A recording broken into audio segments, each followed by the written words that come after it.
Friends, तर मी पूनम संकपाळ स्वागत करते तुमचं आपल्या यूट्यूब चॅनलमध्ये. तर आजचा दिवस सुरू झालेला आहे 12 वाजताच. रोज जो दिवस 12 वाजता संपतो तो दिवस आज 12 वाजता सुरू झालेला आहे, कारण आज आहे माझा वाढदिवस. त्यासाठी 12 वाजताच मला गिफ्ट मिळालेले आहेत, तर तेच खोलायची कामं चाललेली आहेत. तर नायराने आणि आत्तूने हे गिफ्टचं प्लॅन केलेलं होतं मला गिफ्ट देण्यासाठी. तर हे रात्री 12 वाजताच त्यांनी मला गिफ्ट दिलेलं. सरप्राईज माझ्यासाठी जे प्लॅन केलेलं होतं ते हेच होतं. तर त्यांनी मला हे करण्यासाठी, प्रँक करण्यासाठी, हे आहे ना बॉक्समध्ये असे याच्या बनियनच्या बॉक्समध्ये घालून आणि ते मला गिफ्ट दिलेलं. तर ती मला चिडवत होती की त्याच्यामध्ये आहे ना हे ठेवलेलं आहे म्हणून, बनियन ठेवलेलं आहे, तुझ्यासाठी तेच गिफ्ट आणलेलं आहे म्हणून. म्हणून त्यांनी असे बॉक्स वगैरे त्यांनी घेऊन आणि मग ते पॅक केलेलं होतं. तर याच्या आतमध्ये काय आहे हे बघा. आता काय तुम्हाला दिसेलच पुढे. तर हे बघा, मस्त असं टॉप दिलेलं होतं. पण ती मला खोलताना कंटिन्यू सांगत होती त्याच्यामध्ये ना हे बनियान आहे, बनियान आहे म्हणून, कारण तिची खूप मस्ती चाललेली. तर कसं असतं ना, आपण मुलं लहान असताना आपण त्यांच्या बड्डेसाठी हे करतो, सगळे प्लॅन करतो. मग तेच बघून ते पण आपल्यासाठी प्लॅन करतात. आणि खास करून मुली ज्या असतात त्या मुली तर खूप लवकर समजूतदार होतात आणि लवकर म्हणजे सगळ्या गोष्टी त्या लवकर हे करायला लागतात.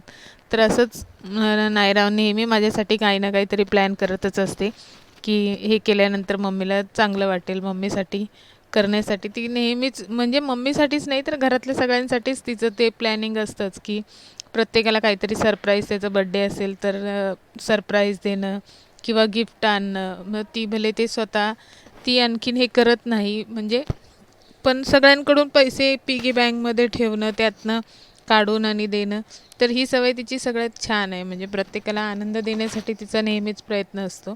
म्हणून मुली खरोखर प्रत्येक घरात एक तरी मुलगी असावी. मुलगी म्हणजे खरोखर घरचा आनंद असतो. तर दुसरं गिफ्ट पण मिळालेलं आहे. तर दुसरं गिफ्ट पण त्यांनी तसंच घालून आणलेलं होतं. हे त्यांनी स्पेशली, तिने खाली जाऊन आणि आत्तूला प्लॅन करून सांगितलेलं होतं की असं असं करून आणि मग मम्मीला ते द्यायचं आहे. तर ते पण माझ्याकडून खुलत नव्हतं, म्हणून मग ती मी खोलून देते म्हणून ती मला ते खोलण्यासाठी हेल्प करत होती.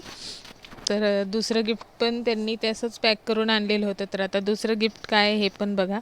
दुसरं गिफ्ट पण खूप छान होतं, मला खूप आवडलं, दोन्ही गिफ्ट आवडले. आणि तिसरं गिफ्ट तर तुम्ही विचारच कराल की काय गिफ्ट आहे म्हणून. तर दुसरं गिफ्ट पण मस्त असं हे दिलेलं होतं, टॉप दिलेलं होतं. मस्त असं टॉपचा कलर होता. माझ्याकडे असे कलर नव्हते असे, पण तर मला हवेच होते, त्यामुळे मस्त असा टॉप दिलेलं होतं. खूप छान असं, मला खूप आवडले. तर थँक्यू दोन्ही गिफ्टसाठी, दोघींनाही थँक्यू. मला खरोखर खूप आवडलेले आहेत हे गिफ्ट. तर मस्त असे गिफ्ट होते. तर हे बघा, हे 2 टॉप मिळालेले आहेत. आणखी एक तिसरं गिफ्ट आहे. ते सगळ्यात मोठं सरप्राईज होतं माझ्यासाठी. तिसरं जे गिफ्ट होतं ते सगळ्यात मोठं गिफ्ट सरप्राईज दिलेलं होतं. तर बघा, तिसरं गिफ्ट हे माझ्यासाठी प्रँक होता ॲक्च्युली तिसऱ्या गिफ्टचा. तर बघा, आता तिसरं गिफ्ट घेतलेलं आहे खोलायला. तर बघूया आता त्यामध्ये काय निघतं हे पण बघा. मस्त असं ते पण तिसरं पण खूप छान होतं. तर मला हे गिफ्ट दिल्यानंतर सांगितलेलं होतं की तुला वॉलेट दिलेलं आहे म्हणून, तू बघ वॉलेट आहे त्याच्यामध्ये. तर तिसरं गिफ्ट मला सांगितलं की याच्यामध्ये आहे ना तुझ्यासाठी मस्त असं वॉलेट आणलं आहे, पण जेन्ट्स वॉलेट आहे. तर मी म्हटलं मग मला त्याचा काय यूज आहे. तर ती मला बोलली बघ तू खोलून तर बघ, तुला खूप आवडेल ते. पण मी म्हटलं जेन्ट्स आहे म्हटल्यानंतर त्याचा मला काय यूज. त्यानंतर मग मी विचार केला चला खोलून तर बघूया अगोदर काय आहे त्याच्यामध्ये. पण ते माझ्याकडून खुललं नाही, म्हणून त्यांचा प्रँक थोडा फसला गेला. त्यामुळे आत्तूलाच ते खोलावं लागलं आणि तो प्रँक थोडा फसला गेला. पण जे माझ्यासाठी त्यांनी प्लॅन केलेलं थोडंसं माझ्याबरोबर घडलं. तर हे बघा, त्याच्यामध्ये असं गोल करून स्नेक आणलेला आणि तो माझ्या अंगावर ते असा टाकला.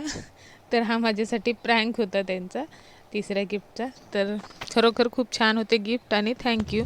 तर बड्डे झाला त्यानंतर मग झोपलो रात्री. तर सकाळी रात्री उशिरा झोपलो होतं आणि संडे होता, त्यामुळे सकाळी थोडंसं आरामाने उठले. उशिरा उठले होते, 9 वाजता उठले.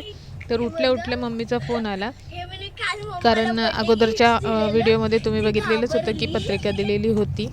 तर पत्रिका दिलेली होती तर लग्नाला फक्त 2 ते 3 दिवस राहिले आहेत. म्हणजे शनिवारी मला पत्रिका दिली आणि बुधवारी लग्न आहे, मंगळवारी हळद आणि एंगेजमेंट वगैरे बाकीचे सगळे कार्यक्रम आहेत. त्यामुळे रविवारी सकाळी सकाळी मम्मीचा मला फोन आला. उठल्याबरोबर मम्मीचा फोन आला. संडे असल्यामुळे उशिरा उठले होते. शनिवारी मम्मीने पत्रिका दिली आणि गेली. रविवार असल्यामुळे उशिरा उठले. त्यात रात्री बर्थडेचं गिफ्ट खोलण्यामध्येही उशीर झालेला होता. तर सकाळी उठल्याबरोबर आहे ना, जस्ट उठून बसले तर मम्मीचा फोन आला की लग्नाच्या शॉपिंगसाठी जायचं आहे. पुन्हा नंतर मग 2 दिवसात कसं हे होणार. मी सोमवारी जाणार होते ॲक्च्युली, कारण की नायराच्या शाळेत सांगायचं होतं. त्यामुळे मग मी म्हटलं की मी सोमवारी नायराची शाळा सुटली की मग मी तिकडे येईल, तोपर्यंत काही मला यायला जमणार नाही. त्यामुळे मग मी गेले नव्हते. तर मग मम्मी म्हटले की ठीक आहे. रविवारी फोन केला आणि बोलली की मग ठीक आहे, येऊन आपलं हे घेऊन जा, शॉपिंग करून, आणि मग तू परत जा म्हणून. त्यामुळे मग उठल्यानंतर मग हा दुसरा शॉक मिळालेला. त्यामुळे मग लवकर लवकर आवरलं. नाश्ता वगैरे काही केला नव्हता, तर तुम्ही मागे बघितलंच असेल. मी गाडीमध्ये घेऊन गेलेले, जे मम्मीने मला खायला आणलेलं होतं तेच होतं, तेच मी घेऊन गेले पॅक तसंच, आणि तिथे गाडीत बसून नाश्ता केला घरातल्या. कारण ऑलरेडी मी उशिरा उठलेले होते, पण ताई घरात होते त्यामुळे मला जास्त टेन्शन नव्हतं. कारण ताई घरात असल्या की मग एवढं कामाचं टेन्शन नव्हतं मला. तर मग जेवढं माझ्याने झालं मी केलं आणि निघून गेले. कारण मला जायचं होतं शॉपिंग करण्यासाठी ठाण्याला.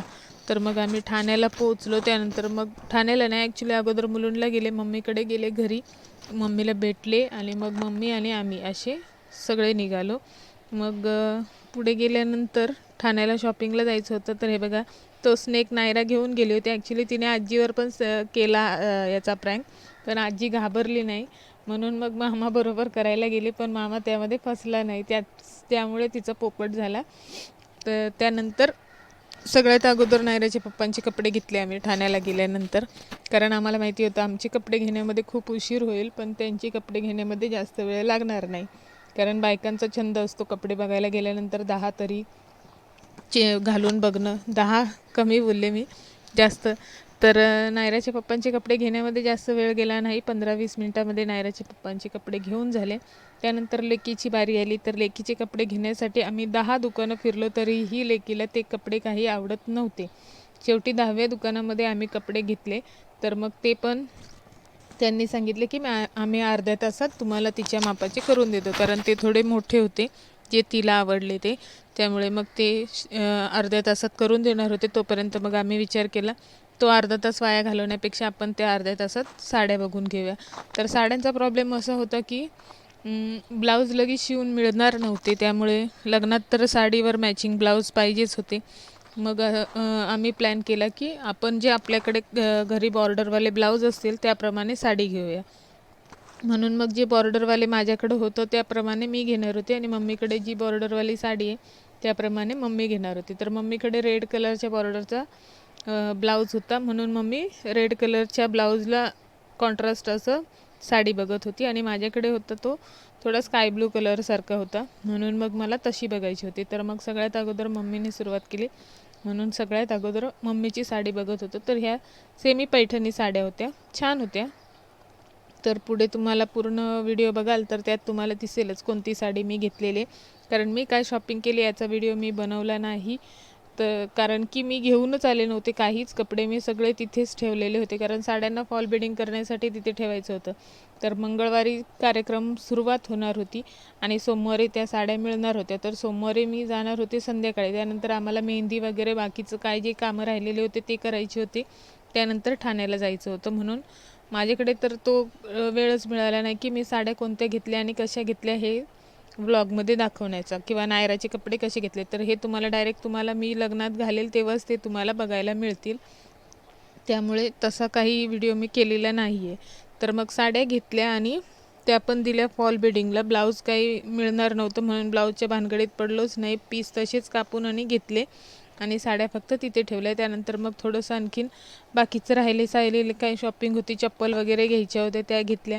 जे काय राहिलेलं थोडंफार होतं ते केलं आणि मग आम्ही निघालेलो आहेत. तर नायरा गेलेली आहे मामाबरोबर. त्यानंतर मग एवढा उशीर झालेला आम्हाला घरी येण्यासाठी, अंधार झालेला होता. नायरा पण खूप थकली होती म्हणून नायरा झोपली होती मस्त अशी. तर नायरा झोपलेली होती मस्त अशी, आणि मग घरी आलो तर घरी मस्त असं सरप्राईज प्लॅन केलेलं होतं. हे पण नायराने आत्याला सांगितलेलं होतं, कारण आत्या घरी होती तिची, म्हणून मग तिने सांगितलेलं मम्मीला येईपर्यंत मम्मीसाठी असं सरप्राईज करून ठेव. तर खूप थकलेलं होतं म्हणून जास्त काही याचं शूट केलं नाही. तर खूप छान सरप्राईज त्यांनी माझ्यासाठी प्लॅन केलेलं होतं आणि एवढ्या गडबडीत का होईना, कसं का होईना माझा बड्डे सेलिब्रेट झाला. तर तिकडे पण चाललेलं होतं पण खूप उशीर झालेला, त्यामुळे मग आम्ही तिथे काही केक वगैरे कट केला नाही. मग घरी येऊन मस्त असं सरप्राईज मिळालं. त्यानंतर केक वगैरे कापला, मस्त असं केक सगळ्यांनी खाल्ला, जेवण केलं आणि मस्त असं आराम केला, कारण दुसऱ्या दिवशी पुन्हा तीच धावपळ होणार होती. सकाळी उठून घरातले कामं आवरून आणि मग मला जायचं होतं पुन्हा माहेरी. तर नायराचा अवतार तर बघा कसा झालेला, कारण ती पण खूप थकलेली होती, कारण ठाण्यामध्ये फिरणं म्हणजे खूप हे होऊन जातं, माणूस फिरून फिरून वैतागून जातो. आणि त्यातल्या त्यात तिचा ड्रेस शोधण्यासाठी 10 दुकानं फिरलो. त्यानंतर 10व्या दुकानात मध्येच माझ्या लेकीला ड्रेस आवडला, तोपर्यंत तिला ड्रेस आवडतच नव्हता. त्यामुळे मग तिला आवडत नाही म्हणून घेतला नव्हता, कारण तिला टोचणारे कपडे आवडत नाहीत जास्त करून. त्यामुळे तर भेटूया पुढच्या ब्लॉगमध्ये, तोपर्यंत बाय बाय.